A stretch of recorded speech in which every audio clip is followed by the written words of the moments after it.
Ettemõte. Roonemaa ja Kotka idupodcast. Henrik Roonemaa ja Taavi Kotka räägivad igal kolmapäeval sellest, kuidas Eesti 1000 korda suuremaks teha. Ettemõte. Tere kõigile Ettemõtte podcasti kuulajatele. Taavi Kotka, Henrik Roonemaa räägivad idumaastikust ja sellest, kuidas Eestis saab teha suuri asju, mis ka Eestist välja jõuavad ja kuidas Eesti majandust suuremaks teha. Ja me oleme ikkagi loksunud tagasi oma heasse niši, mis meile meeldib ja meie kuulajatele ka meeldib. Ehk me saame jälle öelda, et sel nädalal on meil külas põnev Eesti idufirma ja põnev Eesti idufirma asutaja. Ja selleks põnevaks idufirmaks on Kaasapay ning selle asutajaks on Risto Klausen. Tere Risto! Tervist, aitäh kutsumast! Tere Taavi! Tšau! Me peaks mängima nüüd seda mängu. Mina ütleks, et Risto on meil käinud Insmoga saates, aga ma pead ei anna. Kas küsime tema käest või sa mäletad? Ma ütlen ausalt, et ei mäleta. Ei mäleta. Risto, kas sina mäletad? Sa oled käinud? Mäletan küll, lühike vastus on, et ei ole käinud. Okei, no selge. No tere tulemast meie saatesse, ammu oleks võinud kutsuda. Insmo, eks ole, suhteliselt ju tuntud Eesti selline kindlustus idufirma, mille asutamise juures sa olid. Enam ei ole või mis seis Insmoga on? Jah, täpselt nii, et 2015-16, kui Insmo sai asutatud tegelikult tehniliselt Saksa kindlustusettevõtte peakontoriga Berliinis. Sai seal siis erinevaid toote vertikaale arendatud ja kuskil 2 aastat tagasi, eks lähme täpsemalt detailidesse ka, aga 2 aastat tagasi sai otsustatud, et Insmo jätkab kindlustuse poole peal ja ma natukene nii-öelda sealt välja kasvanud teemaga tegelen siis Kaasapay kaubamärgi all edasi täiesti eraldi. Ma arvan, enne kui me Kaasapay juurde läheme, mis sul Eesti vastu on, et Insmo Saksa kindlustusfirma, Kaasapay märgitud Londoni idufirma, et miks mitte Eesti? Jah, seal tegelikult Insmo puhul oli see täiesti orgaaniliselt, et me liikusime ühte kiirendisse aastal 2015 ja sealt tulid esimesed investorid ja nende tungiv soov ikkagi oli, et nad soovivad investeerida Saksa ettevõttesse. Aga kaugel Insmo on praegu omadega? Insmo suurusjärk teenindab 100 000 natuke peale klienti, eelkõige TAK regioonis, B2B2C mudeliga, et võib-olla kõige sellised värvikamad projektid, mis meil on olnud läbi aegade, on Tesla üle-euroopaline lisagarantii 29 riigis või Samsung Skandinaaviaga mobiiltelefonide täisteenuse selline kindlustusprogramm ja nii edasi. Aga Insmo oli alguses nagu startup ja me siin oleme nalja teinud, minu posemel pole mingi nali, vaid ütleme ongi nagu realiteet, et mingitel hetkedel on startupidel 3 valikut, et kas nendest saavad unicornid, nad muutuvad tavaliseks ettevõtteks või nad surevad ära. Et kas Insmo on veel startup või ta on jõudnud sinna kohta, et ta nii-öelda on, kuidas me siis ütleme, korralik tavaline toimiv ettevõte? Ma arvan, et ikkagi pigem startup, et kuidas me vaatame üldisemalt nagu kindlustus või finantsmaailmas, et kui kasv on ikkagi siukene 20% kuust, siis vist päris õige ei ole öelda, et nii-öelda tavaline ettevõte. Kindlasti mitte. Just, et pigem ikkagi jah, startup, et eks seal ütleme ajaliselt ajaliinil kui vaadata, siis pigem peaks liikuma juba sinna scale-up'i poole. Aga sa ise, sul hakkas igav ja sellepärast läksid uue äriliiniga tegelema või vastupidi muutusid laisaks ja co-founderid sõid su välja või mis see põhjus oli, miks sa uue liini peale läksid?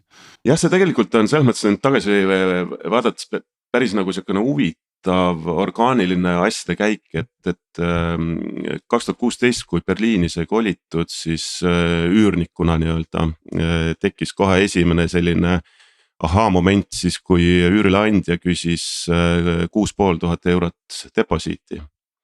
Ja sealt siis ühtlasi nüüd Insmo poole peal me liikusime ka samamoodi kinnisvara või üürikinnisvara tootemaailma.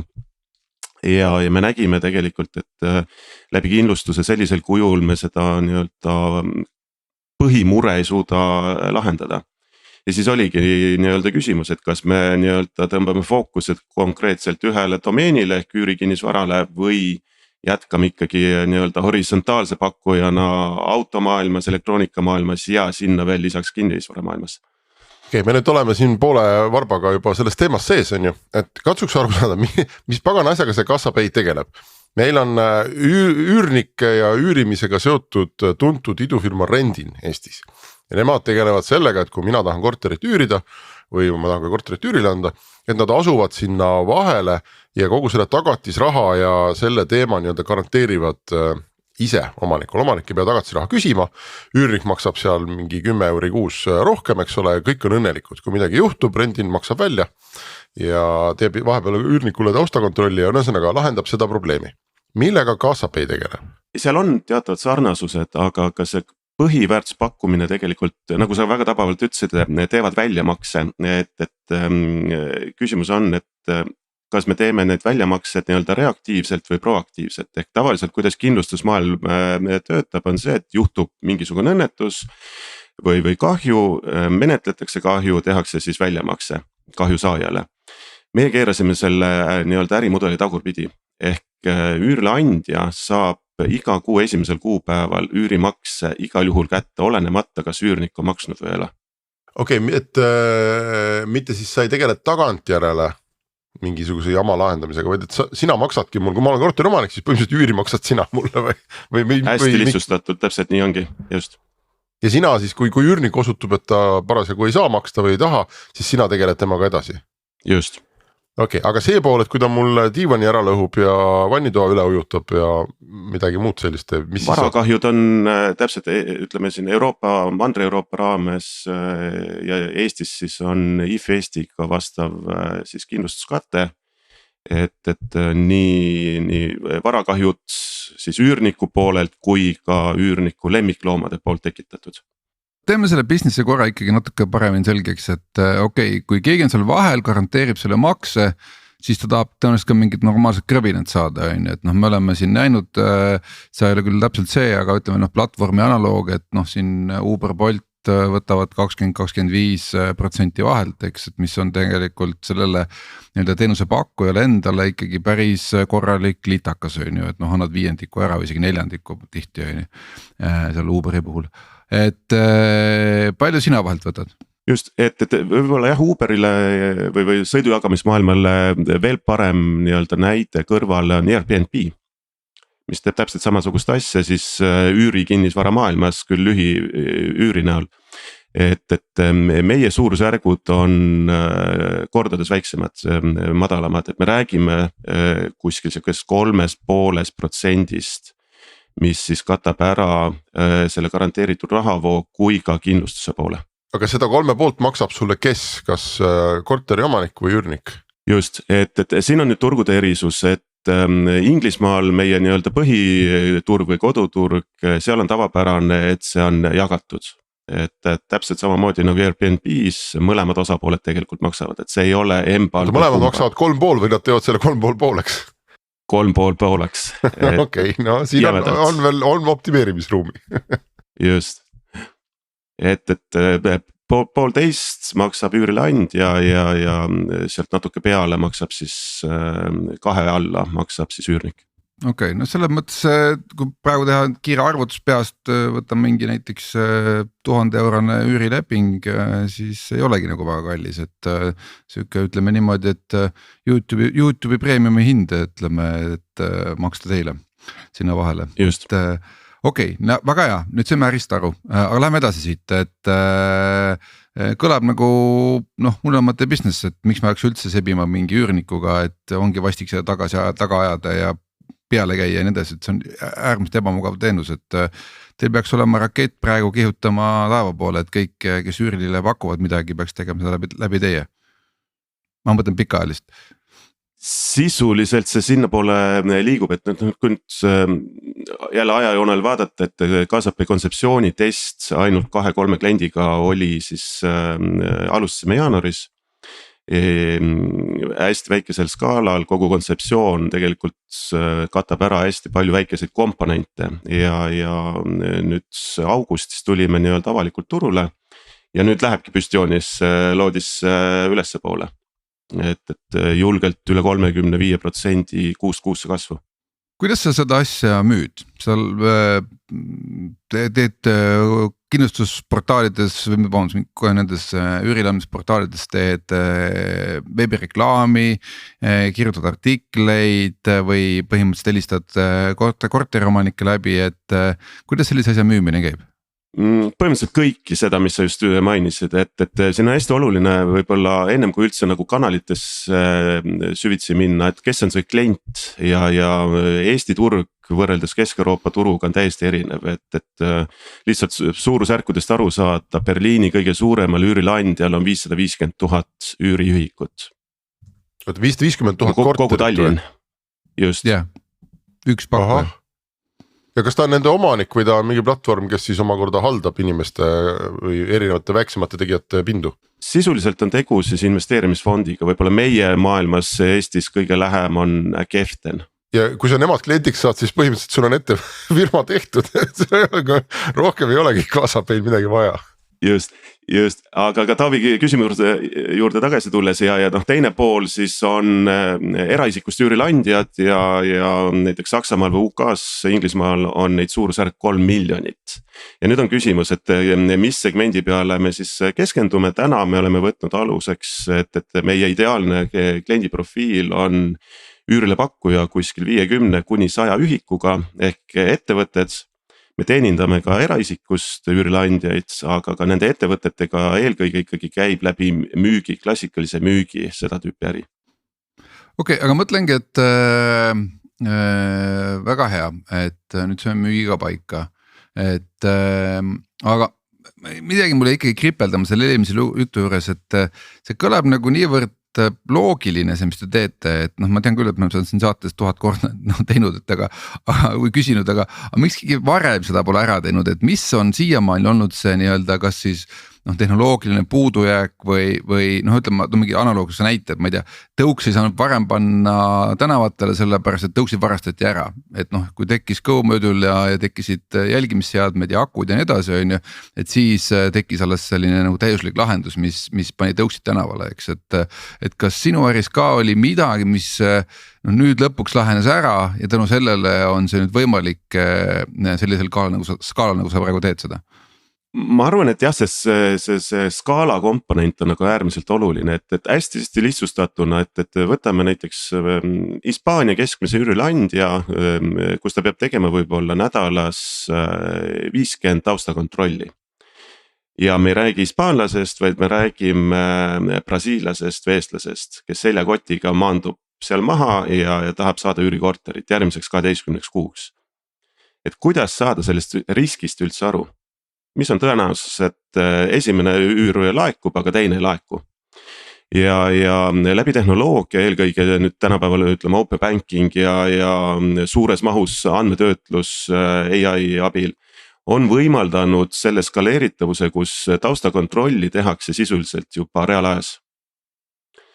Et see on hästi oluline nii-öelda muutus tehnoloogilisel tasandil ja siis ongi küsimus, et kes on see osapool turul, kes võiks sellist teenust pakkuda.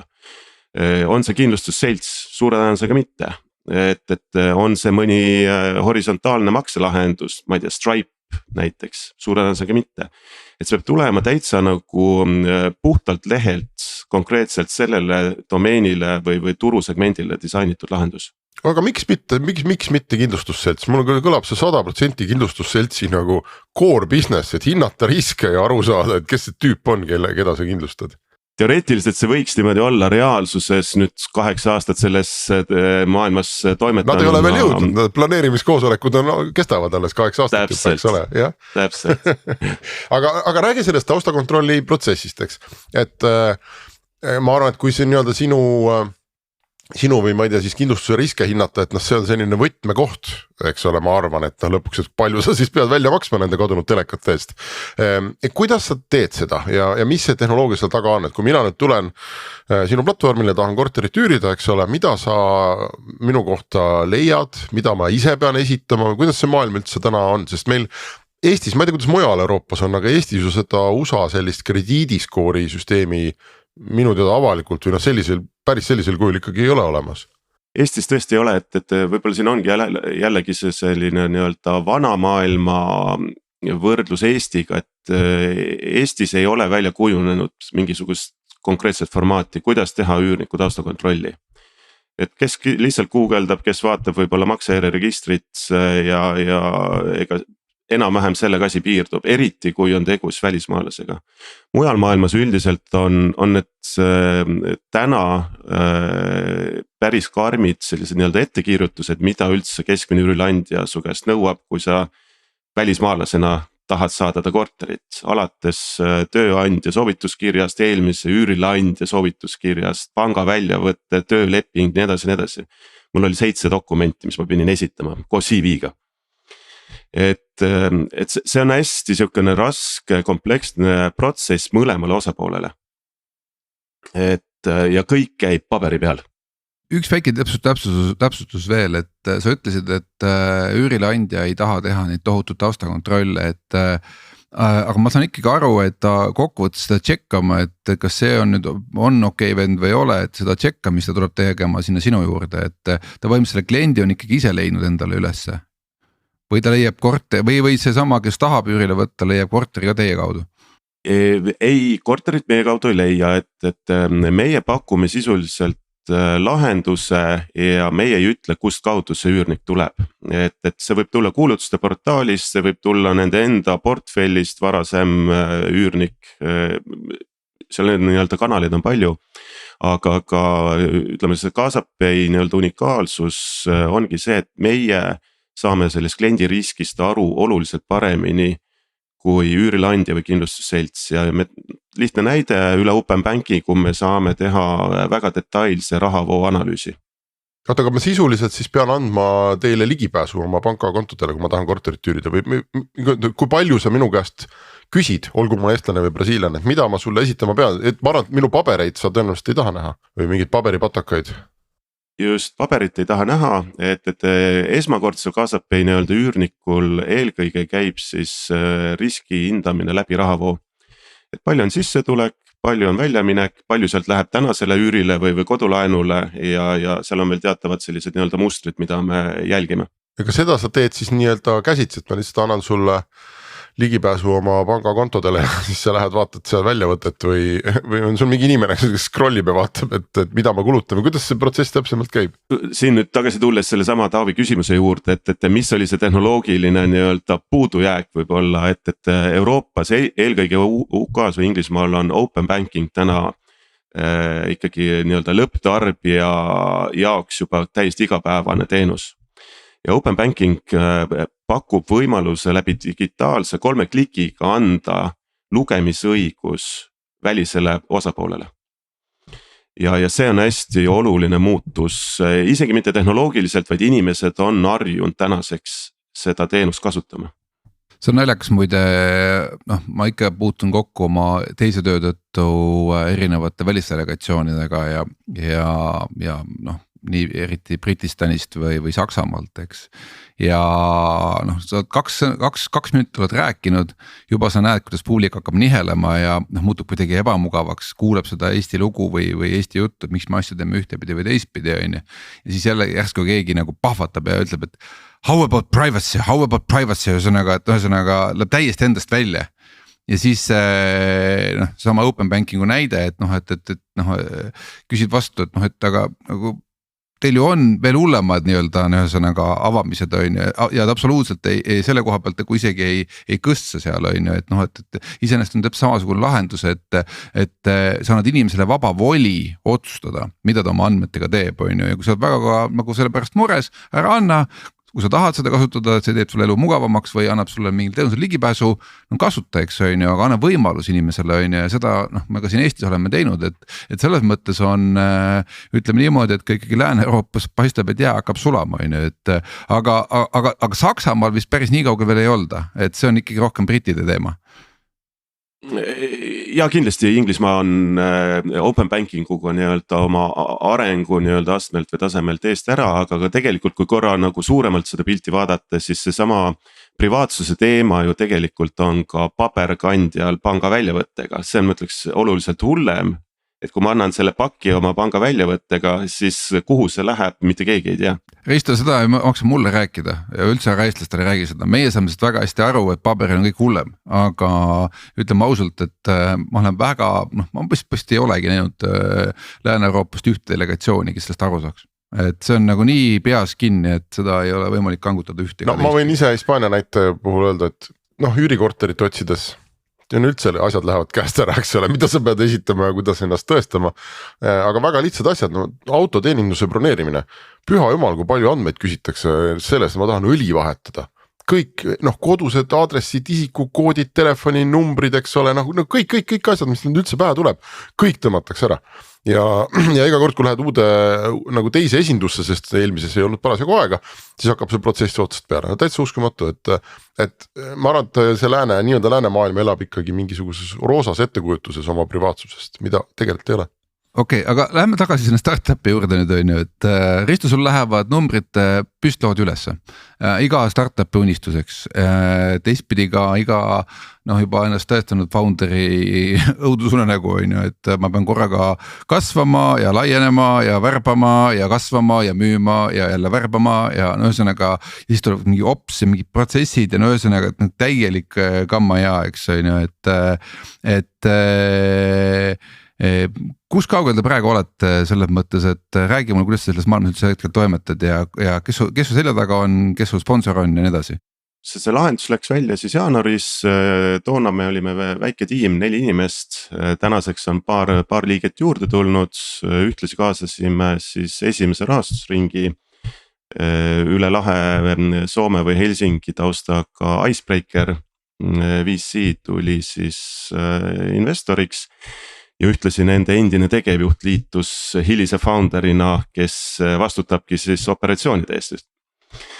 Ja tiimist võib-olla veel nii palju, et jah, et meil on ka siis Kristen Haavik, kes on endine pikaajalise siis fintech ja finantsmaailma taustaga Riverti või Arvato tehnoloogia tiimi siis juht. Tänaseks me oleme nii-öelda selle kontseptsiooni ära valideerinud, kuna me nii-öelda peakontoriga oleme UK-s Inglismaal juba esimesest päevast alates, me saime aru, et see põhiturg on seal erinevatel põhjustel. Siis ühtlasi olemegi nüüd praegu seal avamas siis Kaasapere platvormi, esimesed kliendid hakkavad kohe loetud päevade jooksul seda asja seal kasutama. Paranda mind, Risto, kui ma eksin, aga mulle tundub see üks selliseid idufirmasid, mis on rohkem selline müügi- ja turundusharjutus kui väga kõva tehnoloogiline väljakutse. Et veebisait seda oskavad kõik ehitada. Ma saan aru, et põhiline küsimus on see, et kui ära automatiseerida sa selle open banking analüüsi, eks ole, suudad, et kas mingid inimesed peavad seal seda vaatamas käima või mitte. Aga et põhiaur või põhiküsimus selles, et kas Kaasapay saab edukaks või mitte, on ikkagi selles, et kui hästi sa suudad selle nagu maha müüa, et see tehnoloogia on pigem selline, ei ole, eks ole, süvauuringuid nõudev asi.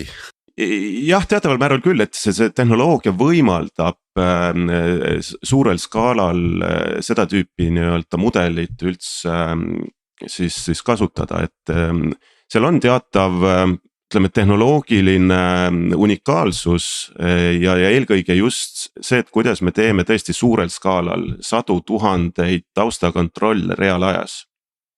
Et see on tegelikult see maailm, kuhu me oleme liikumas, kus ei ole enam vaja ka pikaajalise üüri puhul nädal aega või 2 nädalat oodata, et saada siis üürileandja käest roheline tuli või punane tuli. Et tänaseks klient tegelikult eeldab pea Airbnb tüüpi kasutajakogemust. See on book now põhimõtteliselt. Just täpselt, one click booking põhimõtteliselt ja järgmiseks 6 kuuks on Barcelona kesklinnas korter olemas. Aga ta on nõus oma need ligipääsud selle nimel ka andma, et seda probleemi ei ole.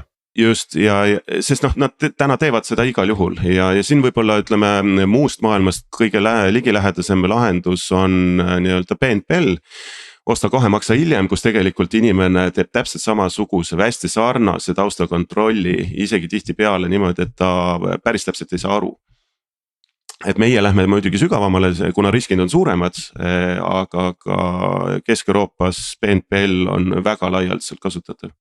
kui täpselt sa seda finantsanalüüsi üldse tegema pead, et noh, mingis mõttes on kõige lihtsam teha selline lahutustehing, eks ole, et sissetulekud miinus väljaminekud, eks ole, ja noh, kuust kuusse või ma ei tea, aastast aastasse ja vaadata, mis number jääb ja kui number on suurem kui X, siis saab korteri ja kui number on väiksem kui X, siis ei saa. Et noh, see oleks kõige lihtsam, et kui palju sa pead nagu sisse vaatama sellesse ka, et kas väljaminekuid on toimunud kui kasiinos või mis iganes sellist. Aga päeva lõpuks nii-öelda kogu see nii-öelda tants käib ümber riski hinnastamise. Kui suur on tõenäosus, et 3. või 4. kuul see üürnik jätab maksmata ja kogu see väärtus tegelikult on seal nagu kinni.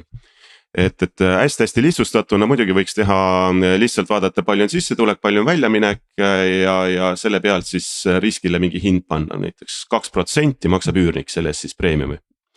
Aga ka sellise lähenemisega jääb väga palju potentsiaali kasutamata. Et seal võib olla vabalt, et ma ei tea, õpilas nii-öelda segmendis riskid on 4 korda suuremad, täna Hiina üliõpilane Londonis peab maksma 10% oma üürist kindlustustasu või preemiumi. Et kas see on mõistlik? Suure tõenäosusega ei ole, me saame seda võib-olla 2 kui mitte 3 korda vähendada. Ja Hispaania näitel ma võin öelda, ma kohtusin sinna inimestega, kes Eestist kolisid. Neilt küsiti korteri üürimiseks 2 aastat ette. Ja võt see oli minu isiklik rekord, mida ma olen kuulnud. Kujutad ette, 2 aastat ja teistpidi sa oled täiesti nagu lõksus, et ükskõik mis sul juhtub, kas sa tahad varem ära minna või korteris läheb veetoru katki või no mis iganes häda tekib, ma elu sees ei usu, et sa seda 2 aasta raha sealt kuidagi normaalselt hakkaksid tagasi saama, et see koht on turul ikkagi täiesti olemas ja no usaldusmehhanismid traditsioonilises mõttes puuduvad, on ju, ma hea meelega logiks kuhugi oma ID-kaardiga sisse, ütleks accept ja noh, see üürnikule tekitada mingi usaldusmehhanism, eks ole sealt kaudu, aga selline asi ei ole võimalik paraku, et siis me peamegi sinu poole pöörduma. Taavi, sul oli küsimus.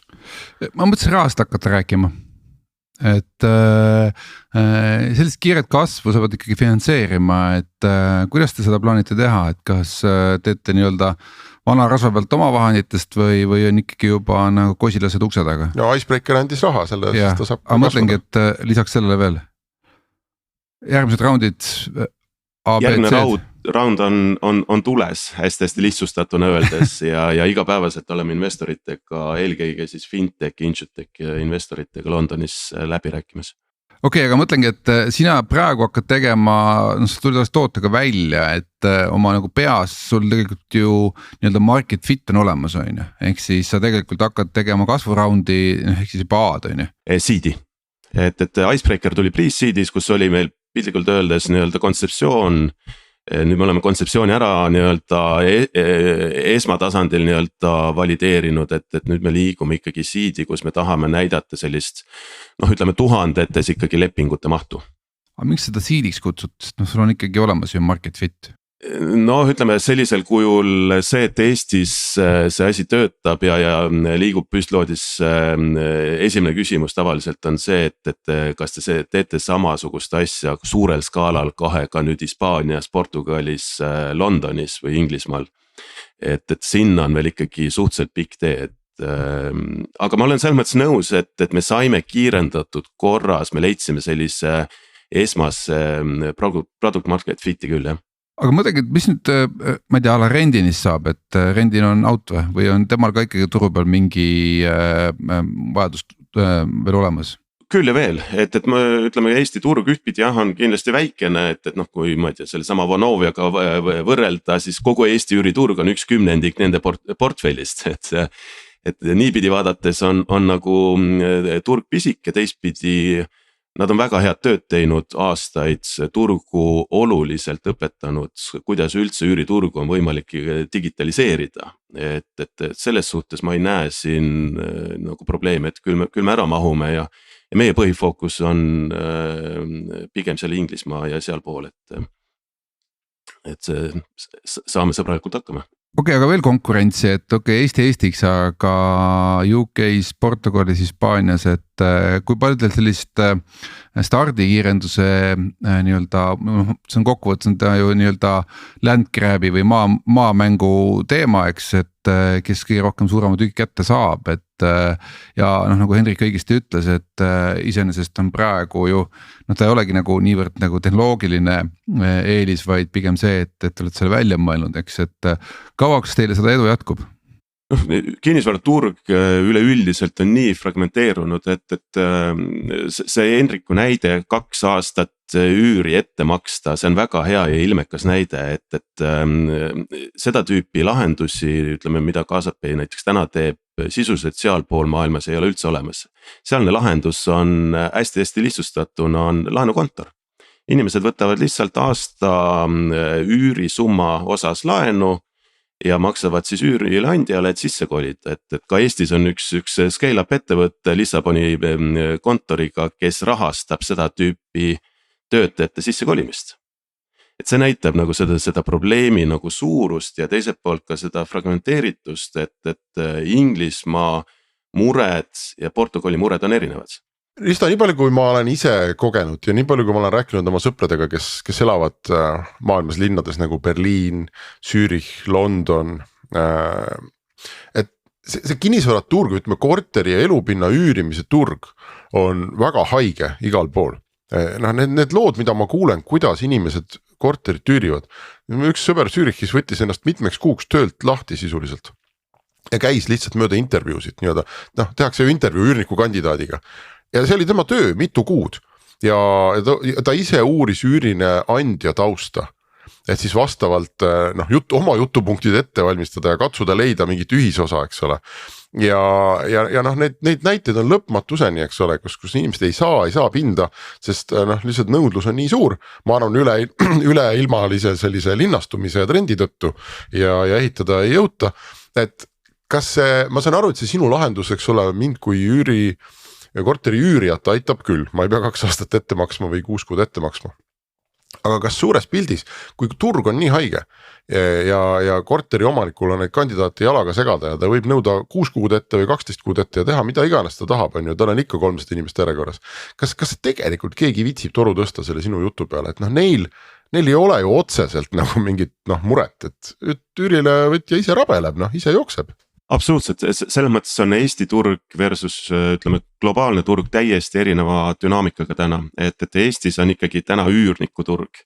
Mujal maailmas Londonis on üürileandja turg ja sellest tulenevalt on probleemid täiesti erinevad. Hästi ilmekas näide on see, et kui seal rääkida keskmise üürileandjaga, probleem number 1 on see, et ta lihtsalt ei suuda kõiki päringuid ära teenindada. 24 tunni jooksul võib tulla vabalt sisse 200 üüripäringut ühe korteri osas.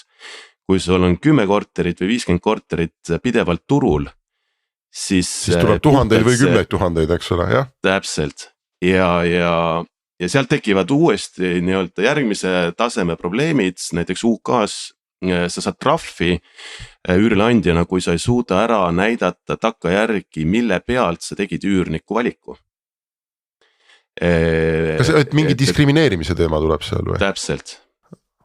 Ahaa, nii et selles mõttes sa saad ka, et põhimõtteliselt kui oleks neil mingisugune API, kus need päringud jookseks sulle, siis sina saaksid nad läbi filtreerida, reastada ja skoorida. Ja täpselt seda me teemegi tegelikult, et meie töö algab oluliselt enne neid üürimakseid, et kogu see nii-öelda funnel sisuliselt ongi see, et üürileandja saadab siis üürikorteri või kuulutuse põhise lingi kõigile üüri huvilistele, nemad kandideerivad ja meie teeme siis taustakontrolli mitte ainult selle lõplikule, kellega minnakse lepingusse, vaid seal võib olla vabalt 200 tükki, kes kõik kandideerivad. Kuidas selle sinu algoritmis ettepoole saada? Selles mõttes, et oletame, et 200-st 100 on normaalselt maksejõulised inimesed, eks ole. Sa pead neid kuidagi reastama. Tõenäoliselt sa reastad neid selle järgi, kellel rohkem raha on. Või mõningate väikeste kaalu muutustega, aga ma arvan selle järgi. On see nii või kuidas me sinu silmis saaksime paremini välja paista? Jah, ütleme... Selge see, et seal peab olema nii-öelda finantsiline suutlikkus seda lepingut teenindada. Ei 100 inimesel on, et küsimus on lihtsalt selles, et et kui 100 inimest põhimõtteliselt saaksid makstud seda üüri, et kuidas sa need 100 siis nagu ise järjestad? Statistika näitab, et 200-st kuskil 1/3 tegelikult suudab teenindada ja nüüd on küsimus, et kuidas selle viimase 1/3 nii-öelda see välja filtreerida neutraalselt ja seal tulebki nüüd siis seesama riski hinnastamine mängu, et läbi maksekäitumise, mitte lihtsalt rahavoog sisse, rahavoog välja, aga ka läbi maksekäitumise, mis on see tõenäosus, et ta nüüd 6 kuu pärast võib võlgu jääda? Ma küsiks seda personaalset poolt ka, et sa oled 8 aastat nüüd möllanud Saksamaal, UK-s ja nii edasi, on ju. Mis elus on? Inimesele meeldib teha, näed, vaata hommikul vara kohe. Las inimene vastab. Ta näeb täitsa rõõmus välja, vaata meie kuulaja pilti ei näe, aga ma võin kinnitada kuulajatele, et Risto näeb täitsa rõõmus välja. Ei, selles mõttes jah, Taavil on asjakohane küsimus, et noh, minu taust on tegelikult täiesti nii-öelda teisest domeenist, ma olin professionaalne motosportlane ja ma olen seda nii-öelda seljakoti elu elanud sisuliselt 18. eluaastast alates. Et pikalt Hispaanias elanud ja teistes Euroopa riikides, et see on teataval määral juba veres. Aga selge see, et see mingil määral ikkagi nii-öelda dikteerib kogu elukorralduse, et eriti kui hakkab juba aastaid ka tulema, et kus olla üldse nagu resideeruv, on see siis ma ei tea London või Tallinn, pere teemad ja nii edasi, koolid, lasteaiad, et eks see mingil määral ikkagi tekitab jah, sellist halduskoormust, aga samas kui see on juba nii veres, siis saame hakkama. Aga kuidas see praegu on, et kas sa nii-öelda, kui sa praegu oled Londonis, siis on perega Londonis, kui sa oled Berliinis, oli pere Berliinis või pigem niipidi, et pere istub kogu aeg Eestis ja sina oled see, kes pendeldab? Pigem see esimene variant, et pere üldiselt käib kaasas, et oligi laps oli Berliini lasteaias 2 aastat, sealt liikus Berliini kooli, praegu on Tallinnas koolis. Et pigem ikkagi kui põhikohaga olla kuskil kaugemal ikkagi nagu maha maandunud, siis kogu perega. Mis see lapsele teeb, et räägib 6 keelt ja on multi-internatsionaalne? Jah, noh ütleme, see kindlasti aitab kaasa absoluutselt, et isegi Saksamaal, kui isegi saksa keelt sõnagi rääkimata seal saksa kohaliku lapsega sellises puises inglise keeles alustada, sai suheldud, see tekib selline julgus, enesekindlus, noh tänaseks me oleme püüdnud hoida ikkagi sellist nii-öelda tasakaalu eesti ja inglise keele vahel, et kindlasti see aitab kaasa sellisele suuremale maailmapildile. Mis peaks olema aasta jooksul nüüd juhtunud, kui me sind aasta pärast tagasi kutsume? Inglismaa turul tahaks olla ikkagi nii-öelda 2 jalaga maha maandunud ja saaks öelda, et see suurel skaalal ikkagi töötab ja siis juba nii-öelda A-raundi minna ja pilgult öeldes heas mõttes nii-öelda plahvatust tekitada, et üle Euroopa juba ikkagi turgu võtta. Kui sul on, noh ma ei tea, seal kuus said seal 30-40 eurot korteri kohta, eks, et kui suur see business peab olema, et sa ütled, et sa oled 2 jalaga maas? Mitte 10 000 ühikut? Pigem tuhandetes, et kui me võtame niipidi, et ühe ühiku, üüriühiku siis rahavoog aastas on UK-s siis on suurusjärk 20 000 poundi. Ja noh, kui me sealt võtame siis oma protsendi, siis me räägime ikkagi tuhandetes, mitte 10 000, et öelda, et see asi on nüüd skaleeritavuseks tõesti valmis ja üle-euroopaliselt. Aga sa oled teistpidi, eks ole riski, nagu sa ise oled öelnud, et riski hindamise businessis, et sina teed seda paremini kui kindlustusseltsid. Kellele see risk jääb, kui sa valesti hindad, mis siis saab, sest sa ise kindlustusselts ju ei ole, eks ole. Keegi peab usaldama, IF või keegi usaldama sinu seda hinnangut ja kui see vale on, mis siis saab, et kas sealt hakkab tulema miinust sinu Excelisse? Just, et meie riskid on edasi kindlustatud, aga ka hästi lihtsustatuna see mudel on siis kindlustusandjaga kooskõlastatud ja seal on ka erinevad nii-öelda komponendid, kuidas on võimalik mõlemat osapoolt hoida nii-öelda motiveeritud, et see risk oleks tõesti minimaalne. et mitte minnes nii-öelda kindlustuste tehnilistesse terminitesse, sisuliselt käib siis toote kasumlikkuse pealt siis selle riski hinnastamine. Kuulge, meie saateaeg on läbi, aitäh sulle Risto, soovime jõudu korterite üürimisel järgmises linnas. Sul sellega probleemi ei ole, et selles riski tabelis sa tuled müstilisel kombel alati esimesena välja, ma arvan, kui korteri omanik vaatab, et kes mul siis siin tahavad, jälle Risto esimene. Aga teised peavad rabelema. Kaasapeid ootab suur tulevik, me oleme selles siin kindlad. Aitäh kuulajatele ja järgmisel nädalal uue külalisega. Ettemõte. Roonemaa ja Kotka idupodcast. Henrik Roonemaa ja Taavi Kotka räägivad igal kolmapäeval sellest, kuidas Eesti 1000 korda suuremaks teha. Ettemõte.